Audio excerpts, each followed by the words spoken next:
পীর মুরিদি এই যে জিকির আজকাল সকাল সন্ধ্যা 2 বেলা আল্লাহ পাকের জিকির, সাপ্তাহিক হালকা জিকির ও তালিম, মাসিক ইজতেমা, সব গুজারি, কথা বলেন না কেন? আল্লাহর ওলিদের কিতাবাদি পড়া,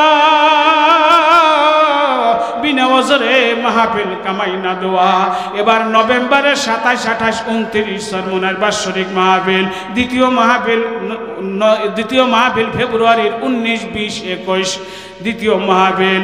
এইটা প্রথম বার্ষিক, ওইটা দ্বিতীয় বার্ষিক। অনেকে কয় এটা ছোট ওইটা বড়, আপনারা তো হুজুর এটা কয়ে দেয় না, এটা ছোট মাহফিল ওইটা বড় মাহফিল কইছেনি, কথা কন না কে? এই জন্য বন্ধু বিনা হুজুরে কামাই দেবেন না।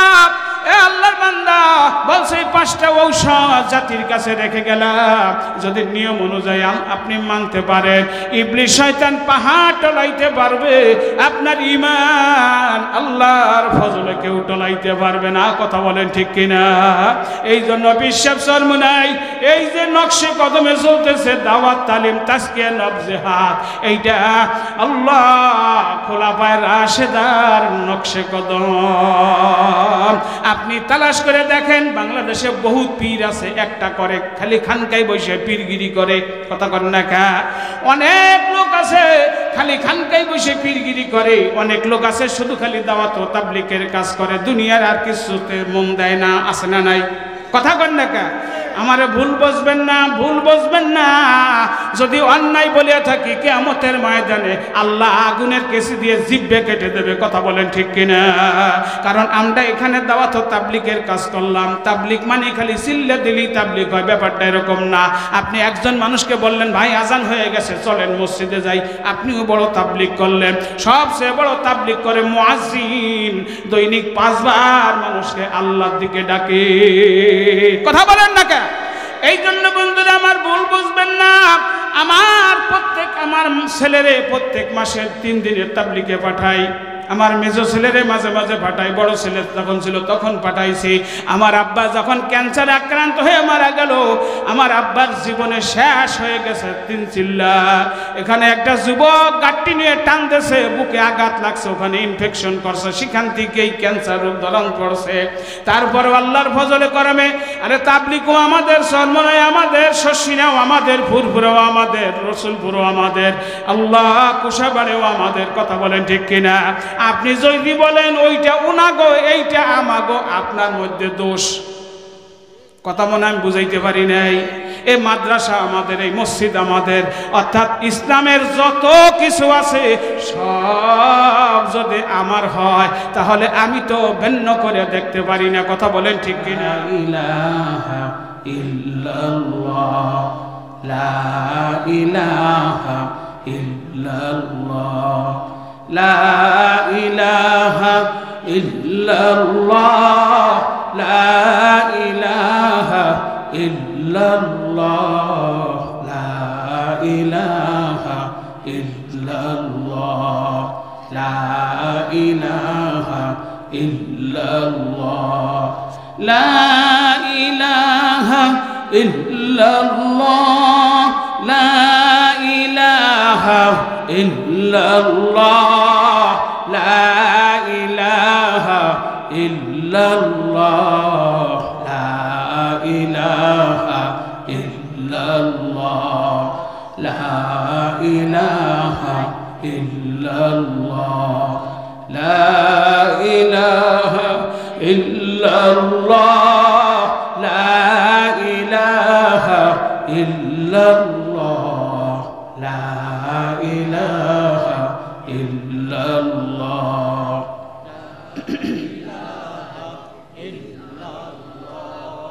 লা ইলাহা ইল্লাল্লাহ। বলো রে আমার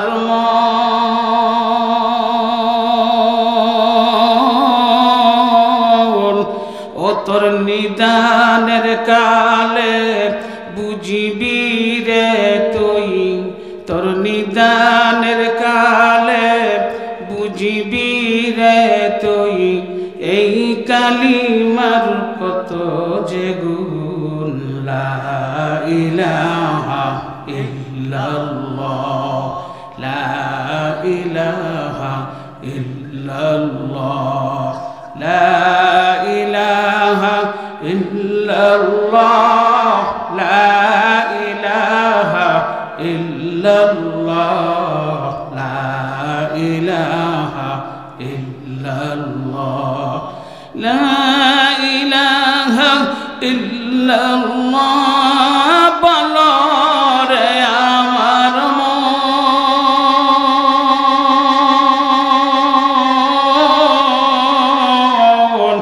ও তোর মৌতের কালে বুঝিবি রে তুই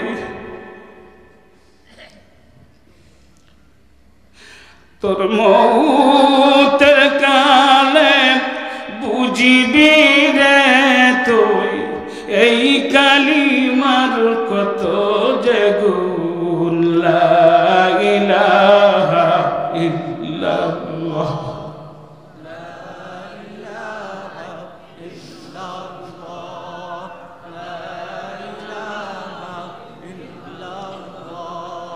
لا إله إلا الله لا إله إلا الله لا إله إلا الله لا إله إلا الله لا إله إلا الله لا إله إلا الله لا إله إلا الله لا إله إلا الله لا إله إلا الله لا إله إلا الله لا إله إلا الله তোমার দোস্ত মুসার সনে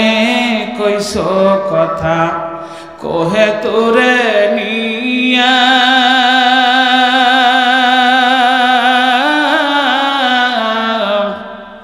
আমাদের সনে কইবানি রে কথা আল্লাহ জিকির বসাইয়ার মাওলা করো আল্লাহ জানায় তোমার মনে তোমার দোস্ত মুহাম্মাদের সনে দিস দেখা লামকামে নিয়া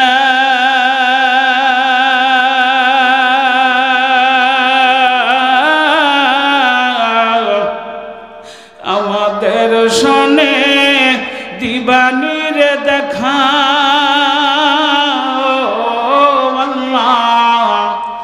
নামাজে রাখি আর মাওলা করো আল্লাহ জানায় তোমার মনে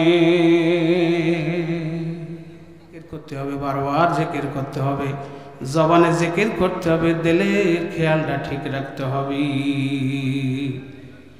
যেই দিন জবান আর দিল এক হয়ে যাবে ওই দিন আপনি বলার সঙ্গে সঙ্গে দিলের মধ্যে এমন ভাবে গাইতে যাবে আপনি না বলতে চাইলেও আপনার জবান বলবে না কিন্তু আপনার অন্তরে আল্লাহ পাকের জিকির চলতে থাকবে কথা বলেন ঠিক কিনা এই কথাটাই বলছে যে পাত্রে যা থাকে কাজ করলে তাই ভরে আল্লাহর বান্দা আমরা তো দুনিয়াটারে এমন ভাবে বসাইছি ঘুমায় ঘুমায় হিসাব করি টাকা ঘুমায় ঘুমায় হিসাব করি জমি ঘুমায় ঘুমায় হিসাব করি কেমনে সামনে উন্নতি করব কথা বলেন ঠিক কিনা এমন আমি কয়েকদিন আগে বলছিলাম এমন লোক পাওয়া যাবে না জীবনের প্রথম দিন ওয়াজ শুই না কিছু আমল ওলামায়ে কেরাম বাতাই দেয় তাই না কিছু আমল বাতাই দেয় সব ওয়াজ মনে থাকবে না ধরেন আজকে একটা আমল বাতাই দিলাম কমপক্ষে 100 বার দুরূদ শরীফ পড়বেন যদি প্রতিদিন রাতে ঘুমানোর সময় 100 বার দুরূদ শরীফ পড়তে পারেন যে কোনো এক রজনীতি আসিয়া উম্মতের দরদি নবী স্বপ্নে আইসা আপনার সাথে সাক্ষাৎ দিয়ে যাবে এই যে একটা আমল যদি এই প্রতিদিন রাতে ঘুমানোর সময় আমলটা করতে পারে তো সে কথা বলছিলাম, জীবনের প্রথম ওয়াজের থেকে শুরু করে এই পর্যন্ত একজন লোক যদি বলতে পারেন হুজুর এরকম একটা আমল আমারে বাতাই দিয়েছিল এক হুজুরে, আমি এই পর্যন্ত কামাই দেই নাই। আমি এই কয়েকদিনের মধ্যে একজন ব্যক্তিরে পাইছি, উনি কয় আমার একবার এক আল্লাহর ওলি বলল, বাবা সব ওয়াজ মনে থাকবে না, ঘুমানোর সময় আর যদি কিছু না পারো একবার সূরা ফাতিহা, একবার সূরা ইখলাস, একবার সূরা নাস, একবার সূরা ফালাক, এই পয়ডা বুকে ফু দিয়ে ঘুমাবা। আসমান এবং জমিনের মধ্যে যত বিপদ আপদ বালা মুসিবত আছে আল্লাহ পাক তোমাকে হেফাজত করবে। ওই দিনকে বলার পর থেকে এই পর্যন্ত আমার কামাই যায় নাই। আপনারা তো প্রতিদিন ওয়াজ নসিহত শোনেন, এরকম দু একজন দ্বারাই বলতে পারবেননি? অনেকেই সাহস পাবে না, না মনে হয় এলোমেলো হয়ে যাইতে পারে, কথা বলেন না কে? আমরা শুনি যেরকম, আমরা যদি সেইভাবে মানতাম প্রত্যেকটা মানুষ আল্লাহর ওলি হয়ে যাইতাম। ওলি হওয়ার জন্য তো বেশি আমল লাগে না, কথা বলেন ঠিক কিনা? তো আগেই বলছি জবান কার? কে দিল এত সুন্দর জবান?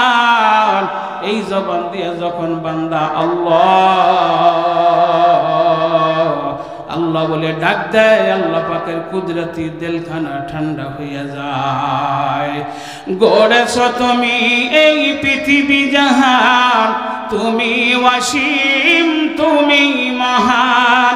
গড়েছ তুমি এই পৃথিবী জাহান, তুমি ওয়াসিম তুমি মহান। তুমি পৃথিবীর পালনকারী, তুমি প্রভু বিশ্বজামি। আমি তোমাকে খুঁজি, আমি তোমাকে দেখি, আমি তোমার প্রেমের কবিতা লেখি। ও গড়েছ তুমি এই পৃথিবী জাহান, তুমি ওয়াসিম তুমি মহান। গড়েছ তুমি এই পৃথিবী জাহান, তুমি ওয়াসিম তুমি মহান। আল্লাহু আকবার, নারায়ে তাকবীর। আলহামদুলিল্লাহ। রুগী দেখতে গেছিলাম ওই জায়গায়, একজন অসুস্থ মানুষ মোহব্বতের। তো ওই যে বাজারে যা লোক দেখলাম, এই জায়গায় আপনারা কয়জন? এর কয়েক ডবল লোক বাজারে। কি কথা বলেন? এই মাহফিলের বড় ফেতনা হলো বাজার যদি না আসতো হয়তো লোক এত হইতো না। কিছু লোক এমনিই আসে, খালি বাজারেই আসে। ওরা মনে করে কি নেটে কত ওয়াজ, কি আছে না নেটে কত ওয়াজ, সাজ দিলে পারে যে কোনো বক্তার ওয়াজ চলে আসবে না, ঘরে বসে বসে শুনবানে। শোনেন, ইটের একটা ভাড়া আছে না? কথা বলে না? ইটের ভাড়া আছে না? এই ইটের ভাড়ার একটা বাউন্ডারি থাকে। ওই বাউন্ডারির মধ্যে যে ইটগুলো থাকে, এক এক পিস ইটের দাম 8 টাকা, 10 টাকা, 12 টাকা, 15 টাকা, হ্যাঁ এরকমই তো। এক এক পিস মানে 15,000 টাকা হাজার। আমার এলাকায় আছে 14,000 টাকা হাজার, 15,000 টাকা হাজার। তাহলে এক এক পিস 14-15 টাকা পড়লো না? কোনটা? বাউন্ডারির ভিতরে যে ইটগুলো। বাউন্ডারির বাহিরেও কিছু আদলা আছে না, পড়ে থাকে, ওগুলোর দাম আছে। ওগুলো লাইতে সরাই, আর ওগুলো সরাই দেয়। যে বড় বড় অফিসাররা আসবে গাড়ি নিয়ে, গাড়ির নিচে যে আদলা পড়ে, তাহলে ওরি কবে দূর না, পরিবেশ ভালো না। এই জন্য এরা পয় পরিষ্কার করে রাখে ওই আদলাগুলো, মানে বাটার বাহিরে যে ইটগুলো থাকে। কথা বলেন না কেন? এই যে মাহফিল দেখতেছেন, এই যে সামিয়ানা, এইটা হলো হেদায়েতের বাটা। এইটা একটা আমাদের একটা বাউন্ডারি, হেদায়েতের একটা বাউন্ডারি। এর মধ্যে যারা বসা থাকবে এদের দাম শুধু খালি বাড়তেই থাকবে। রাস্তা দিয়ে এদিক ওদিক যারা ঘোরাফেরা করবে, বাজারে দোকানে পাঠে, চার দোকানে বৈশা আছে না, চার দোকানে বসে দেখেন টানবা লাগছে, এক হাত দিয়ে বুঝেন তো কি টানে?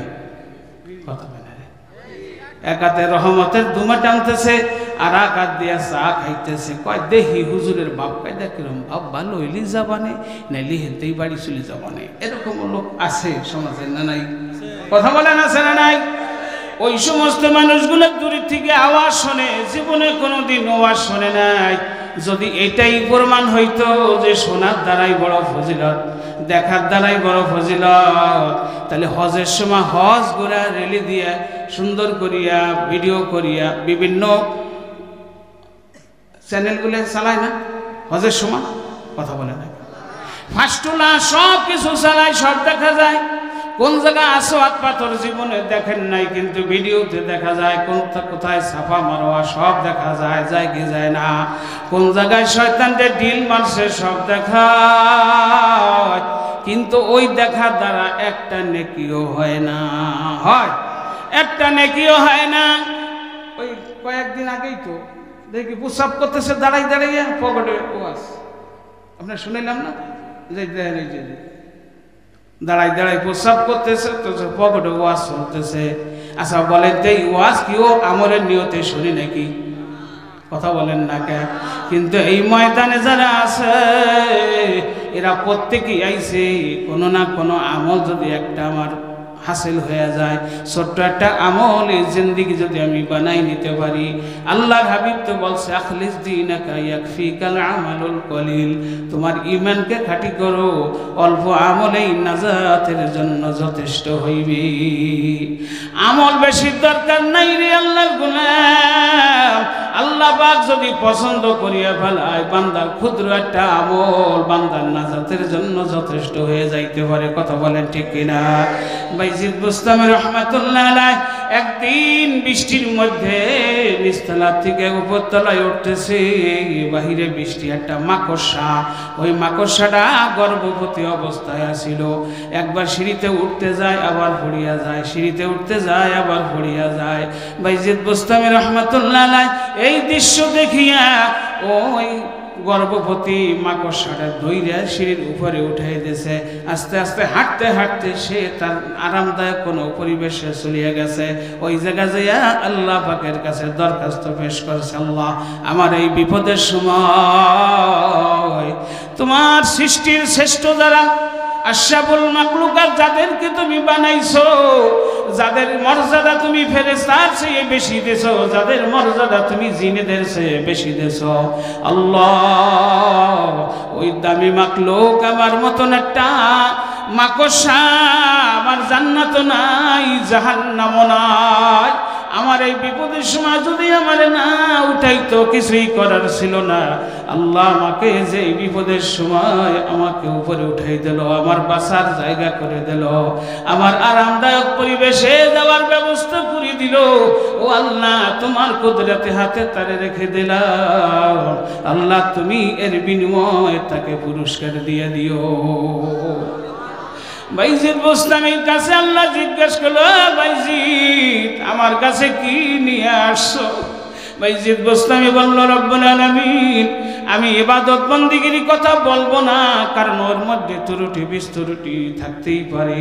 যেইভাবে উজুডে করার দরকার সেইভাবে হয়তো হয় নাই, যেইভাবে তেলাওয়াত করার দরকার সেইভাবে হয়তো তেলাওয়াত হয় নাই, যেইভাবে জিকির দরকার সেইভাবে হয়তো হয় নাই, যেইভাবে রোজা রাখার দরকার হয়তো সেইভাবে হয় নাই, যেইভাবে নামাজ পড়ার দরকার হয়তো সেইভাবে হয় নাই। ত্রুটি বিস্ত্রুটি হইতেই পারে, কিন্তু আপনার জায়গায় আমি অন্য কাউকে বসাই নাই। আমার একত্রতাবাদ, আমার তাওহীদ, আপনার ওয়াহাদানিয়তের মধ্যে আমি কাউকে বসাই নাই। সঙ্গে সঙ্গে আল্লাহ ডাকতে বলল, বাইজিদ ওই দিন রাত্রে তুমি ঠান্ডা দুধ খাইয়া বলছিলা, আজকে ঠান্ডা দুধ খাওয়ার কারণে পেটের সমস্যা হয়েছে। ওই দিন তোমার ঈমানের অবস্থা কোথায় ছিল? ওই দিন তোমার আমার প্রতি কি ধারণা ছিল? তাহলে ভালো মন্দর মালিক দুধ তুমি মনে করলা, অথচ শান্তি দেবার মালিক আমি আল্লাহ, অশান্তি দেবার মালিক আমি আল্লাহ, সুস্থ রাখার মালিক আল্লাহ, অসুস্থ করার মালিক আমি আল্লাহ। কথা বলেন ঠিক কিনা? বাইজিদের মুখটা মলিন হয়ে গেল, না জবাব হয়ে গেল। এখন কি জবাব দেবে, কি বলবে? আর পেশ করার মতো কিছু নাই। সঙ্গে সঙ্গে আল্লাহ পাক বলল, বাইজিদ মন খারাপ করিও না, তুমি ক্ষুদ্র একটা কাজ করছিলা, যদিও ওইটা বড় সওয়াবের মনে করো নাই, কিন্তু আমার কাছে বড় বড় পছন্দ হয়ে গেছে।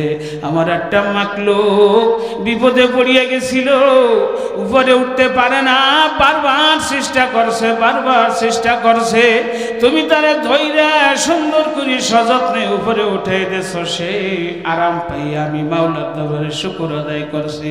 আর তোমাকে পুরস্কার দেওয়ার জন্য আমার কাছে দরখাস্ত করছে। আমি আল্লাহ ক্ষুদ্র প্রাণীর দোয়া আমি তারে ফিরাইয়া দেই নাই রে ভাইজি। যাও, তোমার জান্নাতের মধ্যে বড় দরজা বলন্দ করে দিলাম। সরে বলেন সুবহানাল্লাহ। এলাকার মুসলমানেরা, পর্দার আড়ালে আমার মা বোনেরা, আল্লাহ কোন সময় ক্ষুদ্র একটু কাজ মালিকের পছন্দ হয়ে যায় জানি না। পর্দার আড়ালে অনেক মা বোনদেরকে বলবো, মা গো, দেখবেন অনেক সময় মা বোনদের মধ্যে এই জিনিস বেশি দেখা যায়, আসলে শাশুড়িকে আপন বানাইতে পারে না, শ্বশুরকে আপন বানাইতে পারে না। আল্লাহ, আমি প্রায় কথাগুলো বলি, আপনার বাবার জায়গায় যদি আপনার শ্বশুর আপনি বসাইতে পারেন, আপনার মায়ের জায়গায় যদি আপনি আপনার শাশুড়ির বসাইতে পারেন, আপনার বড় ভাইয়ের জায়গায় যদি আপনার স্বামীর বড় ভাইকে বসাইতে পারেন, আপনার ছোট বোনের জায়গায় যদি আপনি স্বামীর ছোট বোনকে বসাইতে পারেন, আপনার ছোট ভাইয়ের জায়গায় যদি স্বামীর ছোট ভাইকে বসাইতে পারেন, আল্লাহ, এমন কোন ঘর নাই সেই ঘরের থেকে আপনাকে আপনার যত্ন একটু কমাইয়া দেবে, সবাই আপনাকে শ্রদ্ধা করবে, সবাই আপনাকে স্নেহ মায়া মমতা দেবে। কথা বলেন ঠিক কিনা? ওই ঘরে আপনি কাউকে পর পাবেন না, কারণ আপনি সবাই আপন বানাই নিয়েছেন। আমরা স্বামীর ঘরকে কই পরের ঘর, পরের বাড়ি কয় না। কোথায় গেছে? পরের বাড়ি চলে গেছে। আসলে না, উল্টা কইছে, যেই দিনকে বিবাহ হয়ে গেছে ওই দিন থেকে আপনার বাবার বাড়ি হয়েছে পরের বাড়ি। স্বামীর বাড়ি 1 মাস থাকার পর বাড়ি যাবেন, অর্থাৎ বাবার বাড়ি যাবেন, আপনার মায়ের কাছে জিজ্ঞেস করতে, মা আমি এখন কোন খাটে ঘুমাবো? কথা কয় না। নাইলে আপনার ভাবির কাছে জিজ্ঞেস করতে, ভাবি আমি কোন খাটে ঘুমাবো? কথা কন না কেন? কিন্তু স্বামীর বাড়ি আইসে আপনার জিজ্ঞান লাগে নাই, শাশুড়ি আম্মা আমি কোন খাটে ঘুমাবো? ও প্রাণের স্বামী, আমি কোন খাটে ঘুমাবো? কারণ আপনার জন্য বাসরের খাট আগেই রেডি করা হয়েছে। কথা বলেন ঠিক কিনা? আপনার আপন বাড়ি আপনি সেইটারে বানাইছেন পরের বাড়ি, আর যেইটা আপনার পর হয়ে গেছে, হ্যাঁ, বিবাহের আগ পর্যন্ত ওইটা আপনার আপন বাড়ি ছিল, ওইটা আপনার নিজের অধিকার ছিল। যেই দিন বিবাহ হয়ে গেছে এখন স্বামীর বাড়ি আপনার আপন বাড়ি, আপনার বাবার বাড়ি আপনার পরের বাড়ি। আমরা অধিকাংশ কাজেই উল্টাটা বুঝি, কিন্তু সিধেরা বুঝি না। ছেলে মেয়ে কয়জন? কয় আল্লাহর মাল, ওটা আমার না। কথা কন না কে? আবার টাকা পয়সার ধন দৌলতের কথা বললে ওটা আল্লাহর দান হবে। ছেলে মেয়ে ওটা আল্লাহর দান, আর টাকা পয়সার ধন দৌলত এগুলা আল্লাহর মাল, নিজের ইচ্ছা মতো খরচ করা যাবে না।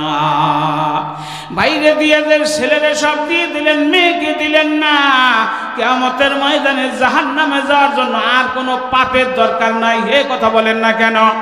ওই মেয়ের বাপ মেয়েকে দিল না, ছেলেদের দিয়ে দিল, আর কোনো পাপের দরকার নাই। এই এক পাপ তাকে জাহান্নামে নিয়ে যাবে। কথা বলেন ঠিক কিনা?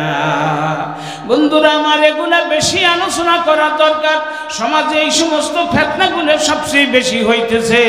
আল্লাহ, পুত্রবধূ শ্বশুর বাড়ি যাইয়া নিজের অধিকার খাটাইতে যাইয়া দেখবেন কাউরে সে নিজের আপন মনে করতে পারে না, কারণ ওই বাড়িতে ঝগড়ার কোনো শেষ নাই।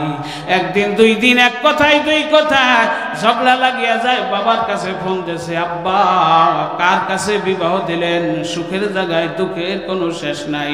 আব্বাই আবার কয়, চইলাই তোর মতন মেয়ে 10টা আমি বাদ্যা বলতে পারি। বলে কি বলে না? আমার কি ভাতের অভাব? চলিয়া আবার মায়ের কাছে ফোন দিয়েছে, মা গো জীবনে কোনোদিন তরকারি রাইন দেখাই নাই, মা জীবনে কোনোদিন আমি বিছানা করিয়া শুই নাই, তুমি আমারে রাইন দেখাওয়াইছ, তুমি আমারে বিছানা করিয়া ঘুম পাড়াইছো। মা এই বাড়ি আইসি বারে সব আমার গাড়ে চাপাই দিয়েছে, আমারে চাকরানির মতো খাটায়। এই কথা শোনার পর মা দেখবেন এমন রাগা রাখছে, কয় চলে আয়, তোর কোনো চিন্তা নাই, আমি থাকতে তোর কোনো চিন্তা নাই। মা কি চিরদিন থাকবে নি? কথা বলেন না কেন? বলা উচিত ছিল মানে দেখে শুই নেই তো বিবাহ দিছি, হয়তো ত্রুটি বিস্ত্রুটি হইতে পারে, আগামীকালকে জামাই নিয়ে আয় আমার বাড়িতে, আমরা সব কিছু ভালো কিছু আয়োজন করি, এক জায়গায় খানা দানা খাই আর কুশল বিনিময় করি, দেখি কি করা যায়। কথা বলেন না কে? ওই শ্বশুর বাড়িতে যদি স্বামী স্ত্রী দুইজনে মিলে বাবার বাড়ি যাইতো, এক জায়গায় বৈশা খানা দানা খাইয়া কুশল বিনিময় করলে দেখতেন কোনো না কোনো সমাধান বের হয়ে আসতো। কথা বলেন ঠিক কিনা? আল্লাহ রাসূলের কাছে আইসা এক ব্যক্তি বৃদ্ধ মানুষ আইসা বলছে, ইয়া রাসূলুল্লাহ, আমার সন্তান আমার ভরণ পোষণ দেয় না, আমাদের কাছে আইসা নালিশ দিলি, গরম সওয়াল পয়দা দিছো কেমিয়া? কথা কয় না? অমন ছেলে পয়দা দিছেন কে? এই তো কইতো। কিন্তু আল্লাহ রাসূল কি বলল? না না, আল্লাহ রাসূল বলল, বৃদ্ধ বাবাজি আমার, আগামীকালকা আপনার ছেলে নিয়ে আমার কাছে আসবি। ছেলে বাবাই দুইজন পরের দিন গেছে, যাই জিজ্ঞেস করছে যে তোমার বাবা যে তোমার বিরুদ্ধে অভিযোগ দিয়েছে, তোমার কোনো অভিযোগ আসেনি? বলে, ইয়া রাসূলুল্লাহ, আপনি বলেন বাবার প্রতি সন্তানের কোনো হক আসেনি? বলে, হ আছে। কয়, সন্তানের প্রতি মা বাবার কোনো হক আসেনি? বলে, হ আছে। বলে, আগে কোন হক? আগে কি মা বাবার হক না আগে সন্তানের হক? আল্লাহ রাসূল বলেন, সন্তান বড় হয়ে তো মা বাবার হক আদায় করবে, সন্তান ছোট অবস্থায় মা বাবার সন্তানেরও হক আদায় করবে। কথা বলেন ঠিক কিনা? বলেন তো আমার আব্বা আমার কতটুকু হক আদায় করছি? আজান দেশেনি, ডাইন কানে বাম কানে কামড় দেশেনি, 7 দিনের দিন আকিকা করছেনি, 7 দিনের দিন আমার খতনা করছেনি, 7 দিনের দিন আমার মাথার চুল কামাইয়া সদকা করে দেশেনি, আমার সুশিক্ষায় শিক্ষিত করছেনি। এইরকম যেই কটা আল্লাহ রাসূল বলছে, ওই বাবার চোখ দিয়ে দর দর করে পানি ছেড়ে দিয়েছে। আসলে আমার ছেলের উপরই তো আমি জুলুম করছি, এখন আমি খেদমত কেমনে চাই? আমরা যেখানে যাই সেখানেই কই মা বাবার খেদমত ওয়াজ কইরেন। আরে মা বাবার খেদমত তো পাবেই, এটা আল্লাহ নিজেই বলছে, ওয়া বিল ওয়ালিদাইনি ইহসানা, তোমার মা বাবার প্রতি তুমি ইহসান করবা, দয়া করবা। কিন্তু বন্ধু, আগে যদি আপনি সন্তানের হক আদায় না করেন, ওই সন্তান বড় হইয়া কোনোদিন মা বাবার হক আদায় করবে না। আপনি যদি আপনার স্ত্রীর হক আদায় না করেন, আপনার স্ত্রীও তো তার স্বামীর হক আদায় করবে না। কথা বলেন ঠিক কিনা? এই জন্য শর্ট হ্যান্ড একটা হিসাব আমি মিলাইছি। কোন স্বামী যদি স্ত্রীকে চাকরানি মনে করে, তাহলে ওই স্বামীটা হলো চাকর। আর কোন স্ত্রীকে যদি সে রানী মনে করে, সে ওই বাড়ির রাজা। কথা বলেন ঠিক কিনা? কোন স্ত্রী যদি স্বামীকে রাজা বানায় রাখতে পারে, ওই বাড়িতে ওই স্ত্রী হবে রানী। কথা বলেন না কা? এই জন্য কিছু পেতে হলে কিছু দিতে হয়, প্রত্যেকের প্রতি প্রত্যেকের হক আছে। যাদের মা বাবা দুনিয়া আছে, প্রাণ ভরিয়ে খেদমত করবেন। আল্লাহ রাসূল বলছে, মা বাবার চেহারার দিক মহব্বতের নজরে সন্তান যদি তাকায়, একবার তাকাইলে একটা কবুল হজের সওয়াব মাওলাই দিয়ে দেয়। একাধিকবার তাকাবে, যতবার তাকাবে ততবার সওয়াব, যতবার তাকাবে ততবার কবুল হজের সওয়াব। ও সন্তান, যাদের মা নাই, যাদের আব্বা নাই, তারা কি করবে? ওই মা বাবার কবরের কাছে প্রতি জুমার দিন যাবে। প্রতি জুমার দিন যাইয়া একবার সূরা ফাতিহা পড়বে, 3 বার সূরা ইখলাস পড়বে, কয়েকবার দুরূদ শরীফ পড়বে। অন্যান্য আরো কিছু যদি পারে পড়বে, কিছুই যদি না পারে, এগুলো পড়িয়া চোখের থেকে দুফোঁটা পানি ছাড়িয়া রব্বির হামহুমা কামা রব্বায়ানি সগীরা, ও রব্বুল আলামিন, আমার মা বাবা আমার ছোট অবস্থায় যেইভাবে লালন পালন করছে গো আল্লাহ, আমার মা বাবারে আপনার কুদরতি হাতে সেইভাবে লালন পালন, আমার মা বাবারে আপনার যেইভাবে লালন পালন করিয়েন গো মালিক। আরে সন্তান যদি চোখের দিকে দুফোঁটা পানি ছাড়তে পারে, ওই চোখের পানি নাকের ডগায় আসার আগেই মা বাবার কবর আযাব আমার মাওলা মাফ করিয়া দিবি। শুধু খালি মা বাবার কবরে আযাব মাফ হবে না, সঙ্গে সঙ্গে ওই সন্তানের জিন্দেগীর গুনাহ খাতা আমার মাওলা মাফ করিয়া দেবে। কাজেই বাবারে কিছু পেতে হলে তো কিছু দিতে হয়। ও পুরুষ ভাইরা, আপনি আপনার বিবির হক আপনি কেমনে আদায় করবেন?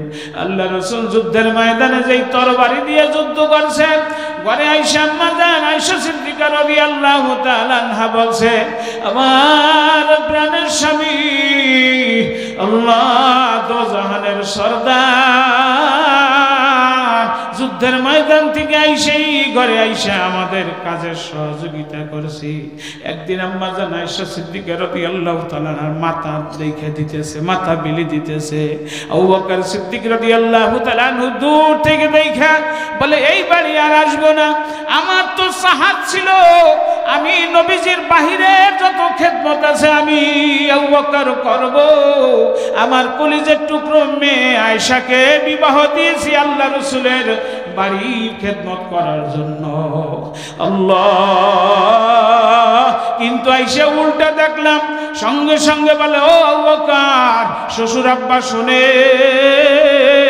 আমি উম্মতের জন্য চিকিৎসক হয়ে আইছি, আমি উম্মতের জন্য শিক্ষক হয়ে আইছি, আমি উম্মতের জন্য মুরব্বী হয়ে আইছি, আমি উম্মতের জন্য মডেল হয়ে আইছি। কথা বলেন ঠিক কিনা? আমি উম্মতকে শিখিয়ে দিব হাতে কলমে, আমার উম্মত আমারে দেখে দেখে শিখবে। আমি ঘরে যাইয়া আমি বিবিদের সাথে কর্কট ভাষায় কথা বলি না, আমি ঘরে যাইয়া আমার বিবিদের মন বুঝে তারপর কথা বলি। এইটা যদি আমি উম্মতকে জানাইয়া না দেই, কিয়ামত পর্যন্ত আমার উম্মতদের ঘরের মধ্যে ফিতনা ঢুকিয়ে যাবে। কথা বলেন ঠিক কিনা? আমি আয়েশা ঘরের মধ্যে এমন নরম ভাষায় কথা বলি, আমার কোনোদিন দুইবার কথা বলা লাগে নাই। ওদিকে নবীর মেয়ে ফাতেমাতুজ জোহরা রাদিয়াল্লাহু তাআলা আনহা, আল্লাহ রাসূল বললে, ফাতেমা রে, আলী যেন দুইটা ডাক দিতে হয় না রে ফাতেমা। আমি দরজায় সে কোনোদিন দুইটা ডাক খাদিজা বলিয়ে দেই নাই। এ ফাতেমা, তোর মা দুইটা ডাক কোনোদিন আমারে দেবার সুযোগ দেয় নাই। দরজায় পিঠ লাগাইয়া, বালিশ লাগানা, বালিশ ছাড়া ঘুমাইতো, দরজায় পিঠ লাগাইয়া আমি দরজায় সে ডাক দিতাম। টুকরা মনে হয় ফাতেমার, আল্লাহ টুকরা মনে হয় খাদিজার পিঠে লাগতো। খবরদার আলী রে, দুঃখ দিস না, আলী বড় ভালো মনের মানুষ, আলী বড় দার্শনিক, আলু বড় উচ্চ শিক্ষিত, আলী বড় বীর। কথা বলেন ঠিক কিনা? কোনদিন আলী জানি দুইবার ডাক দেয় না। আলী দরজায় সে ডাক দিয়েছে, ও ফাতেমা, সঙ্গে সঙ্গে দরজা খুলে দিয়েছে। আলী জিজ্ঞাসা করলো, কি ব্যাপার? একটা ডাক দিলাম, দরজা খুলে দিলাম, তুমি কি ঘুমাও নাই? এটা কে তোমার শিখাইছে? বলে, আব্বা জান বলিয়ে দিয়েছে, আমার মাকে আমার আব্বা দুইবার ডাক দেয় নাই। জোরে বলেন সুবহানাল্লাহ। সমাজের মুসলমানেরা শান্তি যদি পাইতে চান, ধন সম্পদ, টাকা পয়সা, গাড়ি বাড়ি, আসবাবপত্রের মধ্যে শান্তি পাবেন না।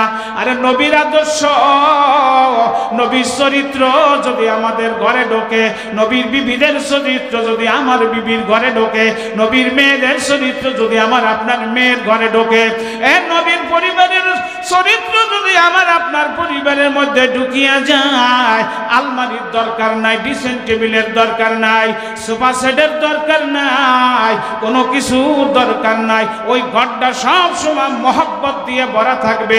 ওই ঘরটা হবে দুনিয়ার জন্য জান্নাতের টুকরা। কথা বলেন ঠিক কিনা? মাসুকা আগার খুশনা বাসাত হাবা দুনিয়া দোজখাস্ত তন্দরুস্তি গরনা বাসা ক্ষীর শক্কর জৌহরস। মাসুক যদি খুশি না থাকে, দুনিয়াটা একটা দোজখে চাইতে খারাপ মনে হয়।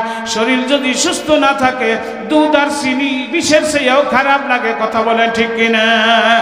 ঘরে যেয়ে আপনি যদি সালাম দেন আর সালামের জবাবটা যদি সুন্দর না হয় আপনার মনটা কষ্টে ভরিয়া যাবে।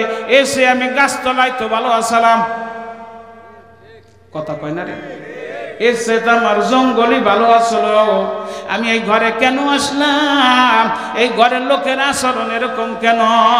এই জন্য ঘরের বিবি আমি একটা জিনিস মিলে দেখছি, ও মুসলমান ভাইরা রে আমার, আপনি রাস্তায় যখন চলবেন রাস্তায় থাকবেন বীর, ঘরে যাই হবেন দরবেশ, কথা কয় না, ঘরে থাকবেন দরবেশ, রাস্তায় হবেন বীর, তাহলে আপনি একজন হক্কানি পীর, কথা বলেন ঠিক কিনা? আর যদি রাস্তায় হন দরবেশ, ঘরে হন পীর, তাহলে আপনি হইলেন না কোনো পীর, কথা বলেন না কে? ঘরে যাইয়া হবেন পীর, রাস্তায় হবেন দরবেশ, তাহলে আপনার সব শেষ। এই জন্য কথাটা বললাম, মিলে দেখবেন ঘরে যাওয়ার সাথে সাথে দরবেশ, দরবেশের কোনো কথা নাই, দরবেশে ধমক দিলেও চেতে না, দরবেশে আল্লাহ খাবার কম দিলেও চেতে না, ঠান্ডা খাবার খালি দিলেও চেতে না, কথা তরকারিতে নুন কম হইলেও দরবেশ চেতে না। ঘরের মধ্যে যখন যাবেন, যে দেখলেন যে কোনো কারণে তরকারিতে নুন বেশি হয়ে গেছে, আজকে তরকারি তো খুব মজা হচ্ছে, এবার আর একটু দেও, যদি খালি টাইনেন একটু খাইতে পারেন, সে যখন খাবে সঙ্গে সঙ্গে চোখের পানি ছাড়িয়ে আল্লাহর কাছে দোয়া করবে, আল্লাহ আজকে আমার স্বামী আমার দোষ গোপন করিয়া আমার আরো প্রশংসা করলো মালিক, আমি এখন কি দোয়া করব? আল্লাহ আমার স্বামীরে মাফ করিয়ে দেন, আল্লাহ আমার স্বামীর দরজা বন্ধ করে দেন, আমার স্বামীর মর্যাদা বাড়াইয়া দেন। ওই দোয়া এক অংশ স্বামী পাবে, আর এক অংশ নিজে পাবে, কথা কন না কে? কারণ যে অন্যের জন্য মঙ্গল কামনা করে, আল্লাহ কয় আমি তারে মাহরুম করি না। ওই পাতে তরকারি দেন, দেশ গ্রামে একটা কথা আছে না রে বাপ, ওই পাতে তরকারি দেন, ওই পাতে না দিয়ে আগে তারে দেয়, দেয় কি দেয় না? আল্লাহ কয় দুনিয়ার মানুষ ওই পাতে তরকারি দেন বললে যদি তার নিজের পাতে তরকারি দেয়, আল্লাহ আমি কি দুনিয়ার মানুষের, আল্লাহ আমি দুনিয়ার মানুষকে আমি নিজে হাতে তৈরি করেছি, সে যদি এত উদারতা দেখাইতে পারে, আমি আল্লাহ কি কম পারি নাকি? আমি কুল কায়নাতের মালিক, আমার কাছে যে অন্যের কল্যাণ চায় আমি আল্লাহ তাকেও কল্যাণ দেই, আর যার জন্য চাইলো তাকেও দেই। জোরে বলুন সুবহানাল্লাহ। আপনি একজন বেনামাজিকে দাওয়াত দিয়ে নামাজে নিয়ে আসবেন, তার নামাজের সওয়াব সে পাবে, তার কবুল নামাজের সওয়াব আপনি পেয়ে যাবেন। জোরে বলুন সুবহানাল্লাহ। এই জন্য ভালো কাজে যারা কাছে আগায় আসবে, আল্লাহ পাক কয় যে আমার দিকে মানুষকে ডাকে, সে তার চেয়ে ভালো মানুষ আর জগতে নাই। আমাদের এই মুফতি হাবিবুল্লাহ সাহেব যাওয়ার আগে যে কথাটা বলে গেছিল, আল্লাহ যে মানুষকে কল্যাণের দিকে ডাকে, মানুষকে আল্লাহর দিকে ডাকে। এ আল্লাহর বান্দারা, আমরা প্রতিনিয়ত দেখবেন কমন আয়াত তেলাওয়াত করি, বেশি লম্বা চড়া আলোচনা আমরা করি না, কারণ অল্প কথার মধ্যে জ্ঞানী যারা অল্প কথাই বোঝে। কথা বলেন না কেন? রাগ করতেছেন নাকি? অসুবিধা হয় না তো? এখন তো মাঠ বসছে, আমি আইসে যখন ঢুকছি 8টাই তখন বাজে না, 15, 20, 30 জনের বেশি হবে না। আমার মনটা এত খারাপ হলো যে এত বড় আয়োজন করছে, লোকজন কোথায়? আল্লাহ খাস মেহরবানি। ওই বাজারে বোঝার এদিক ওদিক গেছিল না, এখনও সুইটেবল সময় আর কি। কি কথা বলেন? সবাই এসে গেছে। এরপরে আমি তো একটু মনে করেন এই প্রথম শীত আসলে পরে এই মোটা কোদার কি কয় জানি, আরে যে দাও দাও মোটা স্যান যেটা আর কি, ওই মোটা স্যান দিয়ে খেজুর গাছ জোড়ে এহেন এক কোপ, ওহন এক কোপ, ওহন এক কোপ, চাষা লাগলে চাষে নালি নাই, কোনো রকম খালি জুইড়া জায়গাটারে সেট করে। এরপরে স্পেশাল গাছি চিকন ছুরি দিয়ে চাষে আর চাষে আর রস বেড়ায়, চাষে আর রস বেড়ায়। কথা বলেন না কে? আজকের মাহফিলের যিনি মধ্যমণি, আমাদের অত্যন্ত শ্রদ্ধাভাজন হজরতুল আল্লাম হজরত মাওলানা ওমর ফারুক বিন নুরি, তার টানে যেরকম আছে দাঁড়, আল্লাহ তারে দেশেও সেই কায়দায় এমন টান দেবে না, কলিজা পর্যন্ত টান দেয়। আল্লাহু আকবার। আল্লাহ সবাইকে কবুল করুক, সকলে বলেন আমিন। আমরা দোয়া করি যারা দাঁড়ানো আছেন, রাস্তাঘাটে, দোকানে পাটে আছেন, পরে আসলে কিন্তু আপনি জায়গা পাবেন না। এই জন্য আপনার এই সামনে জায়গাটা ফাঁকা রাখেন না, অনেক লোক এখন হচ্ছে দাঁড়াই থাকবে না। আরেকটু আগে আসেন, আরেকটু আগান। লা ইলাহা ইল্লাল্লাহ, লা ইলাহা ইল্লাল্লাহ, লা ইলাহা ইল্লাল্লাহ, লা ইলাহা ইল্লাল্লাহ, লা ইলাহা ইল্লাল্লাহ।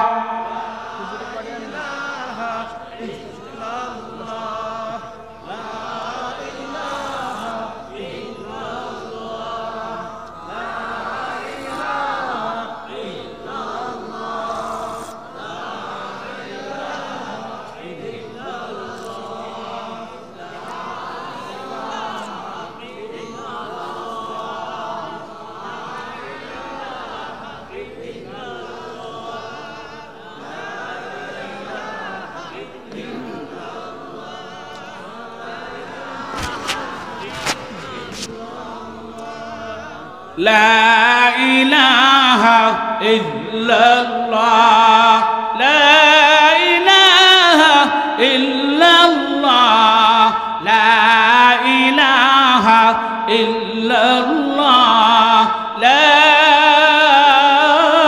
إله إلا الله محمد رسول الله।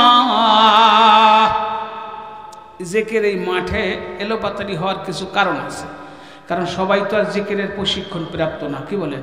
জিকির করার একটা প্রশিক্ষণ লাগে। ওই প্রশিক্ষণ শুরু হবে 27 তারিখ। কোথায়? হ্যাঁ, জর্মনের ময়দানে 27 তারিখ শুরু হবে জিকিরের প্রশিক্ষণ। ওখানে হাতে কলমে শিক্ষা দেওয়া হয়। লব্জটা কোন জায়গার থেকে শুরু করবেন, কোথায় নিয়ে শেষ করবেন। কি কথা বলেন? খেয়ালে আউলিয়া, বেখেয়ালে দেউলিয়া। খেয়ালের সাথে ডাকলে একবার যদি খালি এই জায়গা মিলে যায়, ওই যে প্রথম কইছিলাম, মনে আছে তো? এই জায়গা যখন মিলে যাবে তখন আর আপনার এই জোর খাটান লাগবে না। অটো চলতেই থাকবে, চলতেই থাকবে, চলতেই থাকবে, চলতেই থাকবে। কথা বলেন না কেন? এই জন্য যদি সুযোগ হয় একবার একটু যাওয়া যাবে না? বা আরে ভাই, জীবনে তো কত জায়গায় গেছেন, কত টাকাই খোয়াইছেন, একবার দেখার জন্য চরমোনাই ময়দান যাইয়েন। আমি চরমোনাই দালাল না। আলেমদের দায়িত্ব হলো জাতির সামনে সত্য উপস্থাপন করা, আর জাতির দায়িত্ব হলো সত্য গ্রহণ করা, মানজিলে মাকসাদে পৌঁছে দেবার মালিক আল্লাহ। আর কোনো দলাদলি, হিংসে, হাসাদ বুঝি না। আপনি কোন পীরের মুরিদ আর কোন দল করেন, ও হিসাব দেবেন আপনি আল্লাহর কাছে। ও হিসাব তার আমাদের না। কি কথা বলেন না কেন? ওই হিসাব নেওয়ার অধিকার আমরা রাখি না। আমরা আল্লাহর গোলাম, আমরা আল্লাহর দিকে মানুষকে ডাকি। আল্লাহ কি কইছে?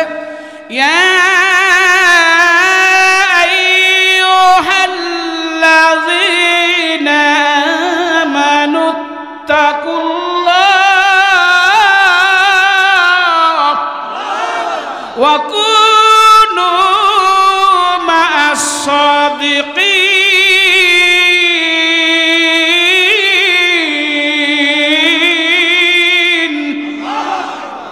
আল্লাহ কইছে ইমানদার যারা আমি আল্লাহরে ভয় করো, আর সাদিকিন যারা তাদের সাথে থাকো। কি কথা বলেন নাকি? তাই সাদিকিন যারা তাদের কাছে থাকো মানে কি? তাদের কাছে যাওয়া লাগবে না। একটা কথা মনে রাখবেন, সমস্ত পয়গম্বর আলাইহিস সালাতু ওয়াস সালামকে আল্লাহ পাক ডাইরেক্ট হেদায়েত দেশে, কারো মাধ্যমে না। সমস্ত পয়গম্বর হেদায়েত আল্লাহর কুদরতি হাতে দেশে। কি কথা বলেন নাকি? পয়গম্বরের পরবর্তীতে কিয়ামত পর্যন্ত যত মানুষ আসবে, যত উম্মত আসবে, শ্রেষ্ঠ হলো 4 জন। কয়জন? আবু বকর সিদ্দিক রাদিয়াল্লাহু তাআলা আনহু প্রধান খলিফা, আল্লাহ রসুলের কাছে এসে কলেমা পড়ছে। কথা বলে না? দ্বিতীয় খলিফা ওমর রাদিয়াল্লাহু তাআলা আনহু আল্লাহ রসুলের কাছে এসে কলেমা পড়ছে। কি কথা বলেন? তৃতীয় খলিফা উসমান গনি রাদিয়াল্লাহু তাআলা আনহু আল্লাহ রসুলের কাছে এসে কলেমা পড়ছে। চতুর্থ খলিফা হযরত আলী রাদিয়াল্লাহু তাআলা আনহু আল্লাহ রসুলের কাছে এসে কলেমা পড়ছে। এই 4 খলিফা আল্লাহ রসুলকে দিয়ে খোলাফায়ে রাশেদা বলা হয়। কথা বলেন না কেন? আর তাদের যারা সহচর ছিল সব সাহাবা। আল্লাহ বলছে রাদিয়াল্লাহু আনহুম ওয়া রাদুআন, আমি সাহাবাদের উপর রাজি এবং খুশি, সাহাবারাও আমার উপর রাজি এবং খুশি। আল্লাহ রাসূল বলছে সাহাবা কান নুজুম, এক একটা সাহাবা এক একটা নক্ষত্রের মতন। জোরে বলেন সুবহানাল্লাহ। যখন মানুষ কোনো জায়গায় বিপদে পড়ে যায়, জাহাজ কোন দিক যাবে কোনো রাস্তা খুঁজে পায় না, আন্তর্জাতিক নেটওয়ার্কের বাইরে চলে গেছে, তখন যদি উপরের দিক তাকায় একটা তারকা দেখলে সে বুঝতে পারবে যে আমি হারাই নেই। কথা কয় না কেন? ওই দিক উপর, ওই দিক বোঝাই মনে কথাটা। তারকার দিক তাকাইলে কি বুঝবে যে ওই যে উপরে তারকা, তাইলে আমাকে নিচে এলো পানি, আমরা যে কোনো দিক নির্ণয় করতে পারবে। এই যে বলছে ও আমার উম্মতেরা শোনো, কিয়ামত পর্যন্ত দুনিয়া যত দিন যাবে তত দুনিয়ায় ফিতনা তত বেশি বাড়বে। কথা বলেন না কেন? কারণ কি ফিতনা বাড়ার আরেকটা কারণ আছে। আমার তাওই দিয়ে যদি হিসাব করি, ধরে নেন আমার তাওই ছিল 1 বিঘা জমি, তাওই ছিল 4 ছেলে 4 দাদা, ওই 1 বিঘা জমিরে 4 ভাগ করে খাইছে। 4 দাদার ঘরে আমার বাপ চাচারা ধরেন 16 জন, এই 4 ভাগের জমি এখন 16 ভাগ হয়েছে। আমরাই চাচা বাঁচতে দিয়া, চাচতো ভাই দিয়া 16 ভাইয়ের ঘরে এখন আমাদের সন্তান হয়েছে ধরেন 64 জন। কথা বলছেন ওই 1 বিঘা জমিতে এখন 64 ভাগ হয়েছে। এখন কার ঘর কোন দিক দিয়ে যায়, আউড়া পড়ে না, লম্বাও পড়ে না। কথা কন না কে? ওই সময় কোনো ঝগড়া ছিল না। আরে একজনই 1 বিঘার মালিক ছিল, ডাইনেও তার, বামেও তার, সামনেও তার, পিছনে তার, ঝগড়া নাই। যত টুকরা বাড়ছে ততই ঝগড়া বাড়ছে। কথা বলেন ঠিক কিনা? এই জন্য আল্লাহ রাসূল বলে গেছে ও উম্মত শোনো, বনি ইসরাইলের ছিল 72 দল, আমার উম্মত হবে 73 দল। এক দল বিনি হিসেবে জান্নাতে যাবে, বাকি 72 দলের হিসাব হবে, তারা জান্নাতেও যাবে জাহান্নামেও যাবে। এ কথা বলেন ঠিক কিনা? একদল বিনি হিসেবে জান্নাতি। আল্লাহ রাসূলের কাছে জিজ্ঞাসা করলো সেই দলটা কোন দল? আল্লাহ রাসূল নির্ধারিত কোন দল কইয়া বলে নাই, বলে না দাওয়াত ও তাবলীগ সেই দল, চরমনাই সেই দল, শস্যিনের সেই দল, কইছেনি কুশাবাড়ি সেই দল, হাটাজারি সেই দল, গহরডাঙ্গা সেই দল। ও কথা বলে নাই। আল্লাহ রাসূল বললেন মা আনা আলাইহি ওয়া আসহাবি, আমি এবং আমার সাহাবারা, আমি মা আনা আলাইহি ওয়া আসহাবি, আমি এবং আমার সাহাবারা, আমি এবং আমার সাহাবারা যেই মতে, যেই পথে, যেই সিরাতে, যেই সুরাতে, যেই নকশে কদমে আছে কিয়ামত পর্যন্ত এই নকশে কদমে, এই সুরাতে, এই মেনে মুনাকি দেয়, যারা বিশ্বাসী তদ অনুযায়ী জীবনকে সাজাবে, তারাই নাজি, তারাই ওই সিরাতুল মুস্তাকিমের অন্তর্ভুক্ত। তারা ওই 72-এর এক দল, 73-এর 72 বাদ দিয়ে 73 দল, এক দল জান্নাতি দল। জোরে বলেন সুবহানাল্লাহ। সাহাবা ইসবানদের আদর্শ আমাদের লাগবে কি লাগবে না? এ কথা বলেন লাগবে কি লাগবে না? আমাদের সমাজে দেখবেন সাহাবাদের সমালোচনা করে, আবার ওলিও কলায়। এ কথা বলেন না কেন? না না, কোনো দিন সম্ভব না, কোনো দিন সম্ভব না। 100-র ভিতর 100 যদি হয় তাহলে হয় নিকট, 100-র মধ্যে যদি 1ও কম পায় তাও তো হবে 99। কথা বলেন ঠিক কিনা? বন্ধুরা আমার, আল্লাহ পাক সাহাবাদেরকে 100-র ভিতর 100 নাম্বার দিয়েছে। আল্লাহ কইছে রাদিয়াল্লাহু আনহুম ওয়া রাদওয়ান, সাহাবাদের উপরে আমি সন্তুষ্ট, খুশি, সাহাবারাও আমি আল্লাহ পাকের উপরে খুশি। জোরে বলেন সুবহানাল্লাহ। এখন ওর ভিতর থেকে কোন সাহাবাকে আপনি সমালোচনা করতে পারবেন না। কথা কন না কেন? একজন সাহাবার সমালোচনা করতে পারবেন না। এও তো বলে নাই এই ময়দানে যদি এরকম ঘোষণা আসতো, এই ময়দানের এই খুঁড়ির এই পাশে যারা আছে তারা তাদের কি কয়, তারা মাপ, এই পাশে যারা আছে তারা মাপ পাবে না, এরকম তো বলে নাই। মা আনা আলাইহি ওয়া আসহাবি, কথাটা কি বুঝাইতে পারছিনি? মা আনা আলাইহি মানে আমি নবী, ওয়া আসহাবি তোমরা যারা সাহাবা, এরা হইল কিয়ামতের ময়দানে নাজাত প্রাপ্ত দল। ওখানে তো কয় নাই তোমার চেহারা কালো তুমি চান্স পাবা না, তোমার মুখের দাড়ি ছোট তুমি চান্স পাবা না, তোমার দাড়িটা, তোমার টুপিটা ঢক ভালো না তুমি চান্স পাবা না, তোমার জুব্বার ঝুল কম তুমি চান্স পাবা না। এই কথা বলছে নাকি? তুমি জাদুর গাইতে আইছো তুমি চান্স পাবা না, তুমি মাফলার আনো নাই কে তুমি চান্স পাবা না, কইছেনি? বলুন বলছেন মান আলাইহি ওয়া আসহাবি, আমি এবং আমার সাহাবারা। ওই সাহাবার ভিতরে 4 জনই আসলো না একাধিক ছিল? জোরে বলেন। সবাই যেহেতু ছিল, কিয়ামত পর্যন্ত উম্মতের মধ্যে আল্লাহ কেউ যদি কোনো একজন সাহাবার সমালোচনা করে, সে নিজের যত পণ্ডিত দাবি করুক, উলামা একরাম হকপন্থী আহলে সুন্নাত ওয়াল জামাতের মাপকাঠিতে সে হক হইতে পারে না। কথা বলেন ঠিক কিনা? এই জন্য বিশ্বাস সর্বনাই আল্লাহ আমরা কেন তাকে সাপোর্ট করি, কেন তার প্রশংসা করি? খোলাফায়ে রাশেদার নকশে কদম হলো আল্লাহ রাসূলের ওফাতের পর আবু বকর সিদ্দিক রাদিয়াল্লাহু তাআলা আনহু দাওয়াত ও তাবলীগের পরিচালক ছিল। কথা বলেন ঠিক কিনা? আবু বকর সিদ্দিক রাদিয়াল্লাহু তাআলা আনহু এ আল্লাহর বান্দা আহলে সুফার পরিচালক ছিল, মাদ্রাসার পরিচালক। কথা কন না কে? ওখান থেকেই তাজকিয়ে নফস আত্মশুদ্ধির পরিচালক ছিল। কথা বলেন ঠিক কিনা? উনি কিন্তু আল্লাহর জমিনে আল্লাহ দ্বীন প্রতিষ্ঠার জন্য জিহাদ ফি সাবিলিল্লাহ, জিহাদেরও পরিচালক ছিল আবু বকর সিদ্দিক রাদিয়াল্লাহু তাআলা আনহু। দ্বিতীয় খলিফা, তৃতীয় খলিফা, চতুর্থ খলিফা, এইভাবে চলতে চলতে বন্ধুরা আমার কিয়ামত পর্যন্ত এই নকশে কদমে চলতে হবে। যদি খালি দাওয়াতের কাজ করেন আর 3টে বাদ দেন, পরিপূর্ণ আপনি ঢুকতে পারেন না ইসলামের মধ্যে। কথা বলেন না কেন? যদি খালি তালিম নিয়ে বসিয়া থাকেন আর 3টে না করেন, পরিপূর্ণ ইসলামের মধ্যে আপনি ঢুকতে পারেন নাই। যদি খালি তাজকিয়াই করেন আর বাদ দেন 3টে, তাহলে পরিপূর্ণ ইসলামের মধ্যে হয় নাই। যদি খালি জিহাদ ফি সাবিলিল্লাহ করেন আর 3টে বাদ দেন, পরিপূর্ণ ইসলামের মধ্যে আপনি ঢুকতে পারেন নাই। আল্লাহ কইছে উদখুলু ফিস সিলমি কাফা, পরিপূর্ণ ইসলামের মধ্যে দাখিল হয়ে যাও। জোরে বলেন সুবহানাল্লাহ। এই জন্য পিসাব সরমনাইকে বেছে নিয়েছি বাংলার জমিনে। পিসাব সরমনাই এই 4টার জন্য 4টা প্ল্যাটফর্ম করেছে দাওয়াত ও তাবলীগের কাজ করার জন্য। বাংলাদেশ মুজাহিদ কমিটি করছে। কথা বলেন ঠিক কিনা? ও রাজনৈতিক দল মসজিদ ভিত্তিক আল্লাহ বলা মানুষকে আল্লাহ দিকে ডাকে।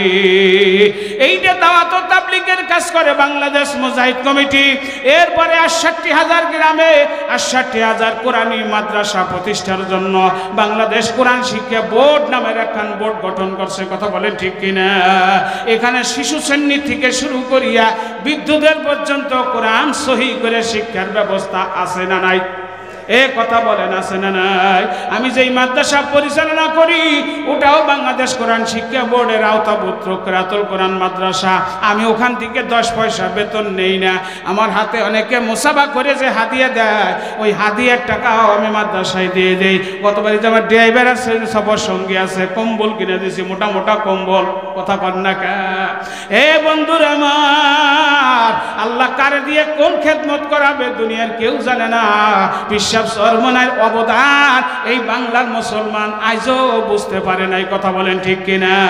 অন্যান্য পীরের সাথে যদি সরমনাইর পীরের আপনি তুলনা দেন, তাহলে আপনার মতন বলদ বোকার জগতে নাই। পিসাব সরমনাই তৃতীয় যে কাজটা করছে, তাজকিয়ে নফস আত্মশুদ্ধি, কদ আফলাহা মান যাক্কাহা ওয়া কদ খাবা মান দাসাহা। আল্লাহ পাক নিজেই বলছে, যার অন্তরকে পুত পবিত্র করতে পারলাম হয়ে গেল, যার অন্তরকে পুত পবিত্র করতে পারলো না সে হালাক হয়ে গেল। কথা বলেন ঠিক কিনা?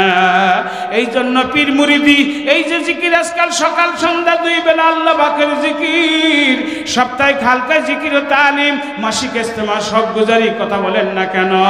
আল্লাহর ওলিদের কিতাবাদি পড়া, বিনা ওজরে মাহফিল কামাই না দোয়া। এবার নভেম্বরের 27, 28, 29 সরমনাইর বাৎসরিক মাহফিল। দ্বিতীয় মাহফিল ফেব্রুয়ারির 19, 20, 21 দ্বিতীয় মাহফিল। এইটা প্রথম বার্ষিক, ওইটা দ্বিতীয় বার্ষিক। অনেকে কয় এটা ছোট, ওইটা বড়। আপনার তো হুজুর এটা কয়ে দেয় না, এটা ছোট মাহফিল, ওইটা বড় মাহফিল কইছেনি। কথা কন না কে? এই জন্য বন্ধু বিনা হুজুরে কামাই দেবেন না। এ আল্লাহর বান্দা বলছে এই 5টা ঔষধ জাতির কাছে রেখে গেলাম, যদি নিয়ম অনুযায়ী আপনি মানতে পারেন ইবলিস শয়তান পাহাড় টলাইতে পারবে, আপনার ঈমান আল্লাহর ফজলে কেউ টলাইতে পারবে না। কথা বলেন ঠিক কিনা? এই জন্য বিশ্বাস চরমুনাই এই যে নকশে কদমে চলতেছে দাওয়াত তালিম তাজকিয়া নফস জিহাদ, এইটা আল্লাহ খোলাফায়ে রাশেদার নকশে কদম। আপনি তালাশ করে দেখেন বাংলাদেশে বহুত পীর আছে, একটা করে খালি খানকায় বসে পীরগিরি করে। কথা কর না কা? অনেক লোক আছে খালি খানকায় বসে পীরগিরি করে, অনেক লোক আছে শুধু খালি দাওয়াত ও তাবলীগের কাজ করে, দুনিয়ার আর কিছুতে মন দেয় না। আছে না নাই? কথা কর না কা? আমারে ভুল বুঝবেন না, ভুল বুঝবেন না। যদি অন্যায় বলিয়া থাকি কিয়ামতের ময়দানে আল্লাহ আগুনের কেসি দিয়ে জিহ্বা কেটে দেবে। কথা বলেন ঠিক কিনা? কারণ আমরা এখানে দাওয়াত ও তাবলীগের কাজ করলাম। তাবলীগ মানে খালি চিল্লা দিলেই তাবলীগ হয়, ব্যাপারটা এরকম না। আপনি একজন মানুষকে বললেন ভাই আজান হয়ে গেছে চলেন মসজিদে যাই, আপনিও বড় তাবলীগ করলেন। সবচেয়ে বড় তাবলীগ করে মুয়াজ্জিন, দৈনিক 5 বার মানুষকে আল্লাহর দিকে ডাকে। কথা বলেন না কেন? এই জন্য বন্ধুরা আমার ভুল বুঝবেন না। আমার ছেলেরে প্রত্যেক মাসে 3 দিনের তাবলীগে পাঠাই। আমার মেজো ছেলেরে মাঝে মাঝে পাঠাই, বড় ছেলে যখন ছিল তখন পাঠাইছি। আমার আব্বা যখন ক্যান্সারে আক্রান্ত হয়ে মারা গেল, আমার আব্বার জীবনে শেষ হয়ে গেছে 3 চিল্লা। এখানে একটা যুবক গাঁটটি নিয়ে টানতেছে, বুকে আঘাত লাগছে, ওখানে ইনফেকশন করছে, সেখান থেকেই ক্যান্সার রোগ ধরন পড়ছে। তারপর আল্লাহর ফজলে করমে আরে তাবলীগও আমাদের, সরমনাই আমাদের, শশিনাও আমাদের, ফুরফুরাও আমাদের, রসুলপুরও আমাদের, আল্লাহ কুশাবাড়েও আমাদের। কথা বলেন ঠিক কিনা? আপনি যদি বলেন ওইটা উনাগো এইটা আমাগো, আপনার মধ্যে দোষ। কথা মনে আমি বুঝাইতে পারি নাই। এই মাদ্রাসা আমাদের, এই মসজিদ আমাদের, অর্থাৎ ইসলামের যত কিছু আছে সব যদি আমার হয় তাহলে আমি তো ভিন্ন করে দেখতে পারি না। কথা বলেন ঠিক কিনা? আমরা টুঙ্গির ইজতেমা যখন শুরু হয় মানুষকে হাতে ধরিয়ে টুঙ্গির ইজতেমায় পাঠাই। কথা বলেন না কেন? এখন চরমনার মাহফিল শুরু হয়েছে, এখন মানুষকে চরমনার মাহফিলের দাওয়াত দিলাম, এইটা তো দোষের কিছু না। তারপর তো আমি জোর করি নাই, আপনাকে যাইতেই হবে। আপনি বলছি আল্লাহ আপনাকে বিবেক দিয়েছে, আপনাকে বুদ্ধি দিয়েছে, আপনি ভালো মন্দ বোঝেন, কোনটা ভালো কোনটা মন্দ এতটুক হিতাহিত জ্ঞান যার আছে ওই জ্ঞানীদের কাছে আমাদের দাওয়াত। কথা বলেন না কেন? আল্লাহর বান্দা আল্লাহ পাক রব্বুল আলামিন কালামে পাকেই তো জানাই দিয়েছে, কুনতুম খায়রা উম্মতি উখরিজাত লিন-নাস তা'মুরুনা বিল মারুফ ওয়া তানহাউনা আনিল মুনকার। সৎ কাজে যে আদেশ করে, অসৎ কাজে যে নিষেধ করে। আল্লাহ পাক বলছে তোমরাই শ্রেষ্ঠ জাতি 2টা গুণের কারণে। 1 নম্বর গুণ তোমরা সৎ কাজের আদেশ দেবা, 2য় গুণ অসৎ কাজের নিষেধ করবা। সুতরাং ভাইরা আমার, বন্ধুর এলাকার মুসলমানেরা দলাদলি বাদ দেন, হিংসা হাসাদ বাদ দেন। আপনার কবরে আপনি যাবেন, আমার কবরে আমি যাব। হিংসা করিয়া কোনো দিন মানুষকে ভালো বানান যায় না। আন্তরিকতা দিয়া, মোহব্বত দিয়া আল্লাহওয়ালাদের জীবনী কাহিনী বললে মানুষের মন নরম হয়। কথা বলেন ঠিক কিনা? আল্লাহ সাহাবাদের কাহিনী বললে মন নরম হয়। সারা দুনিয়ার বড় বড় আলেম ওলামা চরমনার ময়দানে এসে বয়ান করে, আরে এমন মজার কথা বলে কলিজা জুড়াইয়া যায়। এই জন্য একটিবার দাওয়াত দিলাম, আল্লাহ সবারে কবুল করেন, সকলে বলেন আমিন। সুতরাং ভাইরা, এই যে মাদ্রাসা দেখতেছেন, এই মাদ্রাসা প্রতি বছরে মাহফিল হয়।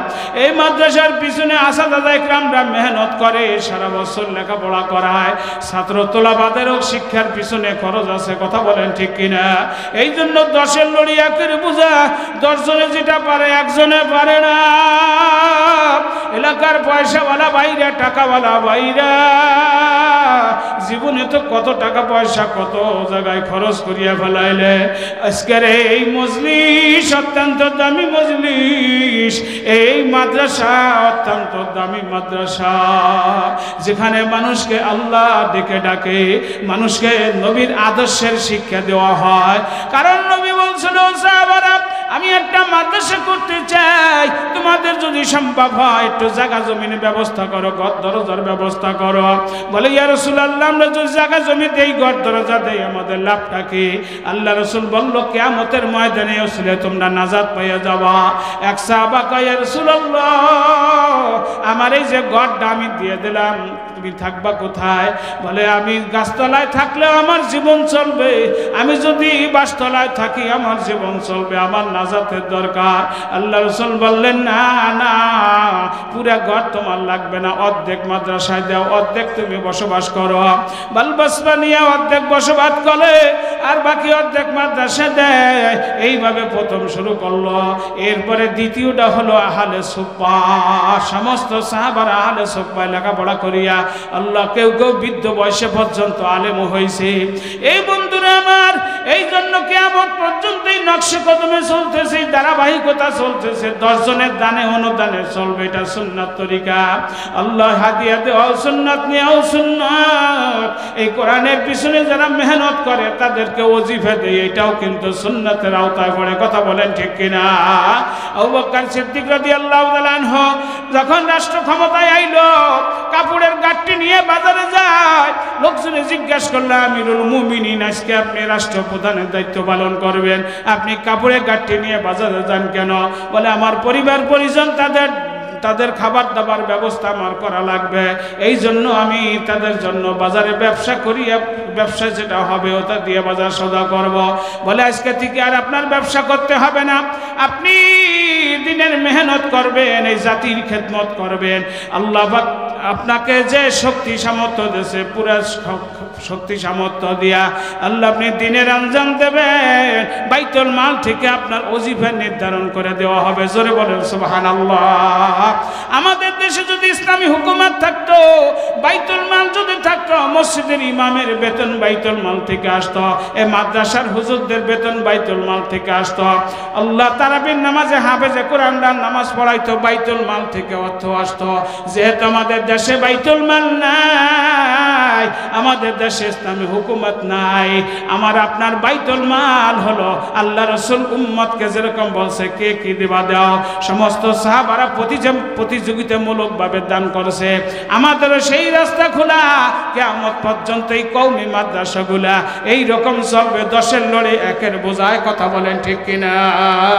10 জনের দানে অনুদানে 10 জনের পকেটের পয়সা, কিয়ামতের ময়দানে আমার আপনার নাজাতের ব্যবস্থা মাওলাই করে দেবে। কাজে কোন ছেলে কে নাজাত পাবে আমরা কেউ জানি না।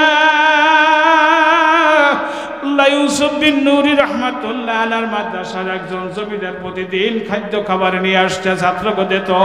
ওই জমিদার লম্বা চড়া ছিল, আস্তে আস্তে বার্ধক্য হয়ে গেছে, বৃদ্ধ হয়ে গেছে, কুজো হয়ে গেছে।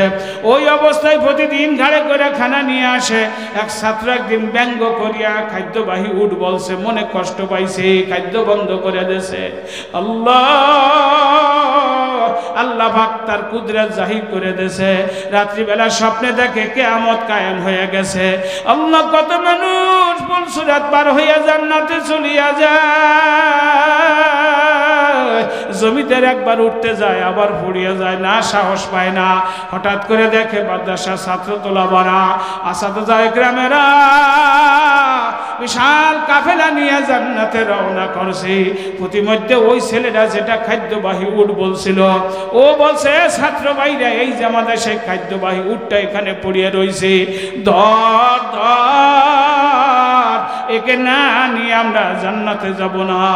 এ প্রতিদিন আমাদের খানার ব্যবস্থা করে। এই অবস্থায় হাত ধরিয়ে নিয়ে গেছে। হঠাৎ ঘুম ভাঙিয়ে গেছে। আল্লাহ রাত্রিবেলায় ডাক দেয়, বিবি তাড়াতাড়ি ওঠো, তাড়াতাড়ি খানা পাকাও। বলে এত রাত্রে খানা দিয়ে কি করবেন, পাগল হয়ে গেলেন নি? কয়ে না না, আমি পাগল হই নাই, আমার নিজের ইবাদত বন্দেগী যা করছি ওটা দিয়ে আমি নাজাত পাবো এমন কোনো ভরসা আমি পাই নাই। আমি যে ছাত্রদেরকে প্রতিদিন একটু খানা খাওয়াই, ওরা আমার হাত ধরছে, আমি ফুলসুরাত পার হয়ে গেছি, আমার আর বুঝতে বাকি নাই। আমি যে মাদ্রাসার খেদমত করতেছি করতেছি, এই ওসিলায় আল্লাহ আমারে হয়তো নাজাত দিয়ে দেবে। বিবি তাড়াতাড়ি খানা পাকাও। এই গভীর রাইতে খানা পাকাই না মাদ্রাসার ছাত্রদেরকে খাওয়ায়। বড় হুজুর ছাত্রকে ধমকাইছে, করলি কি রে বেটা, জমিদার মানুষ প্রতিদিন খানা দিয়া যায়, তুই তার এই কথা কেন বললি? বাড়ি যাইয়া আগামীকাল সকালে যাইয়া তার বাউ ধরে মাপ চাইয়া আসবি। মুরব্বী সে হয়তো মনে কষ্ট পাইছে, আগামীকাল যাইয়া মাপ চাইয়া আসবে, কিন্তু কাল হইতে পারে নাই। আল্লাহর কুদরত রাত্রি জাহির হয়ে গেছে। জোরে বলুন সুবহানাল্লাহ। এ বন্ধুরা আমার, ছাত্রকে ডাকতে বলে, হুজুর আজকে থেকে আমার আর কেউ জানি জমিদার বলে না, আমার যেন সবাই খাদ্যবাহী উঠ বলিয়া ডাকে, আমার আর কোনো লকাব লাগবে না। সুতরাং এলাকার মুসলমানেরা ও মাগুরার মুসলমানেরা, আজকের এই মাদ্রাসা এখানে প্রতিষ্ঠা হয়েছে। একদিন হাঁটি হাঁটি পা পা করে আস্তে আস্তে মাদ্রাসা বড় হবে। ওই সময় মাদ্রাসা দেখবেন কি সৌন্দর্য দাঁড়ায়। দারুল উলুম দেওবন্দ এখন তামাম পৃথিবীর মধ্যে এই কওমি নিসাবের সবচেয়ে বড় মাদ্রাসা, কিন্তু ওখানে মাদ্রাসার কোনো ঘরই ছিল না। ডালিম গাছের নিচে একজন ছাত্র একজন উস্তাদ দিয়ে শুরু হয়। আজকে তামাম পৃথিবীর মধ্যে এমন চমক সৃষ্টি করছে, দারুল উলুম দেওবন্দের ফতুয়া তামাম পৃথিবী চলে। কথা বলেন ঠিক কিনা?